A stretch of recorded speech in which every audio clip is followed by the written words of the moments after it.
नमस्ते दोस्तों, मैं डॉक्टर मिथुन वसावा आपका हार्दिक स्वागत करता हूं नेट इंग्लिश समरी पर। यहाँ हम यूजीसी नेट के लिए इंग्लिश लिटरेचर की समरी बताते हैं।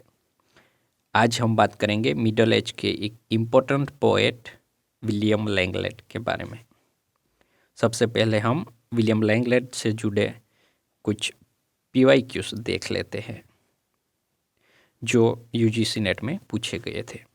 क्वेश्चन है, Langland's Piers Plowman is satire on A aristocracy, B chivalry, C peasantry, D clergy. ये क्वेश्चन दिसंबर 2010 में पूछा गया था और इस प्रकार के क्वेश्चन दर्शाते हैं कि हमें केवल लेखक और रचनाओं के नाम ही नहीं बल्कि उनकी विषय वस्तु, उनका कंटेंट और उनके सामाजिक संदर्भ की भी गहरी समझ होनी चाहिए। ठीक है, तो इसमें आंसर क्या आ रहा है? D clergy. दूसरा क्वेश्चन है, which three of the following poet figures in William Dunbar's Lament for the Makers. Lament for the Makers ये एक पोएम है जो विलियम डनबार ने लिखी हुई है और उसमें कौन से 3 कवियों के बारे में बात की गई है। विलियम डनबार एक बहुत ही महत्वपूर्ण स्कॉटिश कवि थे। वो 15th सेंचुरी के अंत और 16th सेंचुरी की शुरुआत में सक्रिय थे और स्कॉटलैंड के राजा किंग जेम्स 4 के शाही दरबार से जुड़े हुए थे। उसके बारे में ये क्वेश्चन है। यहाँ पे ये क्वेश्चन विलियम लैंगलेट से डायरेक्टली जुड़ा हुआ नहीं है और फिर भी विलियम लैंगलैंड यहाँ एलिमिनेट हो रहा है और क्वेश्चन का आंसर 2 आ रहा है, यानी जियोफ्री चौसर, जॉन गोर, रॉबर्ट हेनरिसन। इस 3 कवियों के बारे में विलियम डनबार ने लेमेंट फॉर द मेकर्स में लिखा है। ठीक है, तो ये भी देखना है। अगला क्वेश्चन है, arrange the following authors in the chronological order of their birth. और ये क्वेश्चन आपकी हिस्ट्री ऑफ इंग्लिश लिटरेचर की समझ के मूल्यांकन पर आधारित है कि आप कितना जानते हो। ठीक है, इसमें ऑस्कर वाइल्ड लास्ट में ही आएगा, विलियम लैंगलैंड फर्स्ट में ही आएगा। ठीक है, और जियोफ्री Chaucer, John Dryden, Alexander pope. तो उसमें क्वेश्चन का आंसर 1 आ रहा है। दूसरा क्वेश्चन है, who is the author of the poem House of Fame. Okay, अक्टूबर 22 में पूछा गया प्रश्न है। इसमें ऑप्शन है William Langland, Geoffrey Chaucer, Thomas More और फिलिप सिडनी। इसमें पोएम है ये जियोफ्री चौसर ने लिखी हुई है। Who among the following is an early Tudor poet? जून 2023 में पूछा गया प्रश्न है कि अर्ली ट्यूडर पोएट कौन है। ट्यूडर पोएट उन कवियों को कहा जाता है जो इंग्लैंड में ट्यूडर और राजवंश के शासनकाल के दौरान सक्रिय थे। ट्यूडर राजवंश यानी 1485 से लेके 1603 तक का शासन, जिसमें हेनरी 7 से लेके एलिजाबेथ 1 तक के शासक शामिल है। Who among the following is an early Tudor poet? Geoffrey Chaucer, John Skelton, William Langland और जॉन गोर। उसमें आंसर जॉन स्केल्टन आता है। तो ये थे कुछ PYQs विलियम लैंगलैंड के बारे में। ओके, कुछ इनडायरेक्ट क्वेश्चन थे, कुछ डायरेक्ट क्वेश्चन थे। अब हम देखते हैं विलियम लैंगलैंड के बारे में।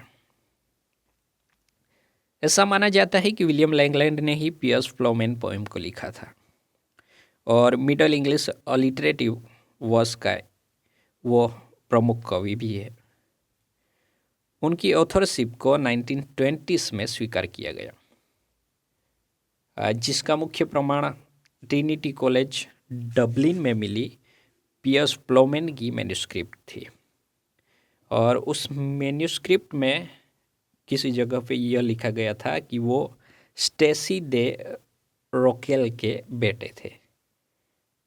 और विलियम लैंगलैंड का जन्म 1330 के आसपास हुआ था। साहित्यकार मानते हैं कि उनका जन्म वेस्ट मिडलैंड्स में हुआ था, जैसे क्लियोबरी मोटिमोर और ग्रेट मालवन। और बाद में वो लंदन चले गए और कॉर्नहिल इलाके में रहे। कविता की एक लाइन में उन्हें लॉन्गविली कहा गया है, जो शायद उनका निकनेम था। उन्होंने खुद को लोलर या आइडलर यानी आलसी कहा है। और वो अपनी पत्नी कैथेराइन और बेटी निकोलेट के साथ रहते थे। वो सेंट पॉल कैथेड्रल से जुड़े थे, जहाँ वो मरे हुए लोगों के लिए प्रेयर रिसाइट करके आजीविका कमाते थे। उनके विचार समकालीन पोएट जॉन विक्लिफ से मिलते हैं। और विलियम लैंगलैंड ने क्लेरिकल करप्शन की संतुलित आलोचना की है। विलियम लैंगलैंड की मृत्यु माना जाता है कि 1385 और 86 में और उसके आसपास हुई थी। तो ये थी लैंगलैंड के बारे में जानकारी। और लैंगलैंड का मुख्य वर्क पियर्स प्लोमेन एक एलिगरी है। इसमें उन्होंने चर्च की जटिल भाषा को और उसके जटिल विचारों को सिंबल्स में बदला है, जिसे आम जनता भी आसानी से समझ सके। इस पोएम में मालवन हिल का जिक्र आता है, जहाँ नरेटर अपना पहला विजन देखता है। ये बात याद रखने जैसी है, मालवन हिल्स। और लंदन भी उसका कविता का सेटिंग का एक मुख्य प्लेस है। यह पोएम 3 अलग अलग versions, A text, B text and C text, इन तीनों वर्जन्स में उपलब्ध है, जिनमें से बी वर्जन सबसे प्रसिद्ध और व्यापक रूप से पढ़ा जाने वाला वर्जन है। इस पोएम के सी टेक्स्ट से ही हमें लेखक के बारे में जानकारी मिलती है। पोएम के बारे में अगले वीडियो में हम विस्तृत बात करेंगे। लैंगलैंड उसकी राइटिंग स्टाइल अलिटरेटिव वर्स की वजह से ही जाने जाते हैं। देखते हैं क्या है अलिटरेटिव वर्स। यहाँ पे एक पंक्ति है, अ fair field full of folk found I there between, of all manner of men, the mean and the rich, working and wondering as the world asked। Alliterative verse में 2 मेन पार्ट्स हैं। पहले तो repetition of initial consonant sounds, यानी शब्द की शुरुआती आवाज का दोहराना। अलिटरेटिव वर्स में लाइन को जोड़ने के लिए राइम नहीं बल्कि सेम साउंड का इस्तेमाल होता है। पहली लाइन देखिए, a fair field full of folk found I there between. यहाँ देखिए फ साउंड कॉन्सोनेंट बार बार रिपीट हो रहा है। Fair field full folk found, यह इस लाइन का स्ट्रक्चर बनाता है। Of all manner of man, the mean and the rich, इस लाइन में म साउंड पर स्ट्रेस दिया गया है। मैनर, मैन, मीन, यह सुनने में एक रिदम पैदा कर रहा है। ठीक है। Working and wondering as the world ask, यहाँ वो साउंड रिपीट हो रहा है, वर्किंग, वंडरिंग, वर्ल्ड। और जरा इन लाइनों की आखिरी शब्दों को देखिए, जैसे कि बिटवीन, रिच और आस्क, यह शब्द आपस में राइम नहीं बना रहे हैं। ठीक है।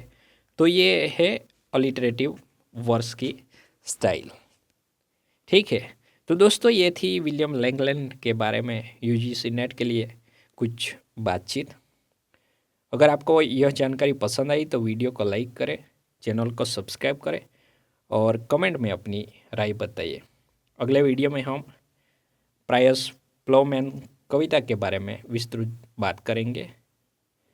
अगली वीडियो में मिलते हैं, तब तक धन्यवाद। जय हिंद।